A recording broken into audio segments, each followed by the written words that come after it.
Hello बच्चों, चलिए प्रश्न को देखते हैं। प्रश्न है, यदि डेल्टा टीबी क्वथनांक में उन्नयन तथा एम विलयन की मोलरता को दर्शाता हो तो सिद्ध कीजिए कि डेल्टा टीबी बराबर केबी इंटू एम। तो देखिए बच्चों, यहाँ पर बात करें प्रश्न की मुख्य अवधारणा की।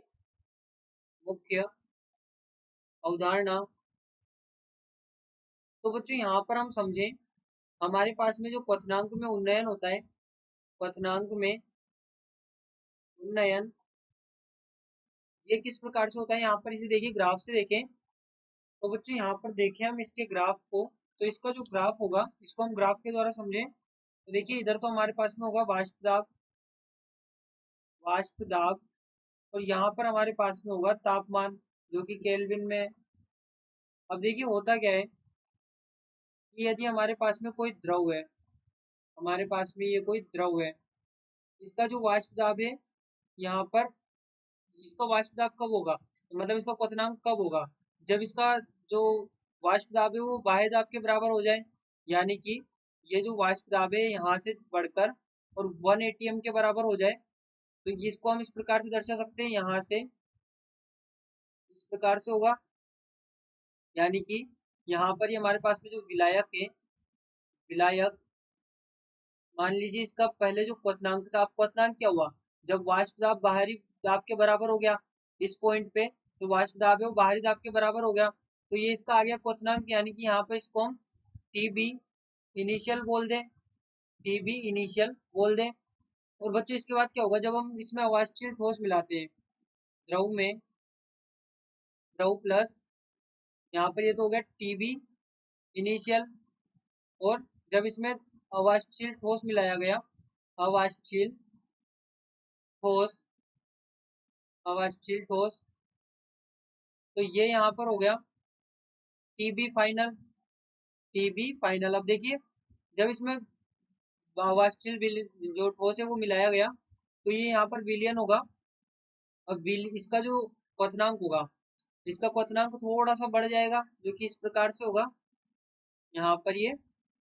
अब पहले तो यहाँ पर इस तापमान पर क्वथनांक हो रहा था, मतलब उबल रहा था ये। अब इस तापमान पर जाकर इसका क्वथन बिंदु आएगा, ये यहाँ पर इस तापमान पर जाकर इसका क्वथन बिंदु आएगा। देखिए यहाँ से हम देख सकते हैं कि तापमान बढ़ गया, तापमान बढ़ गया है यहाँ पे, तो वाष्प दाब भी बढ़ गया। यहाँ पे वाष्प दाब बढ़ा, वाष्प दाब कब आया, जब तापमान बढ़ा, तो 1 atm बाह्य दाब के बराबर हुआ इसका वाष्प दाब अधिक तापमान पर। पहले तो टीबी इनिशियल इस तापमान पर बराबर हो जा रहा था वाष्प दाब, लेकिन अब क्या हुआ, जब उसमें अवाष्पशील ठोस मिला दिया गया, तो यहाँ पे उसका क्वथनांक बढ़ गया, उसका क्वथनांक बढ़ गया, तो उसका वाष्प दाब कम हो गया था। तो वाष्प दाब को 1 atm तक जाने के लिए जितने तापमान की आवश्यकता होगी उसका क्वथनांक होगा। तो यहाँ पर इस तापमान पर अब क्वथनांक बिंदु होगा, तो यहाँ पर ये हमारे पास में डेल्टा टीबी हो, यहाँ पर ये डेल्टा टीबी हो गया, डेल्टा टीबी हो गया ये। तो बच्चों देखिए यहाँ पर इसे हम इस प्रकार लिख सकते हैं कि जो डेल्टा टीबी है, डेल्टा टीबी यहाँ पर हमारे पास में है क्वथनांक में उन्नयन, क्वथनांक में उन्नयन।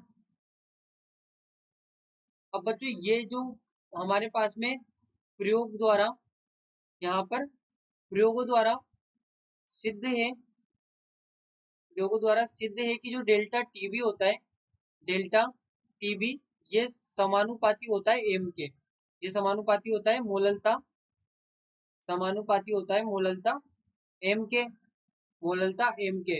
अब बच्चों जब हम यहाँ पर डेल्टा टीबी के साथ में जो समानुपाती का चिन्ह हटाते हैं, तो यहाँ पर स्थिरांक आता है केबी, यहाँ पर स्थिरांक आता है केबी।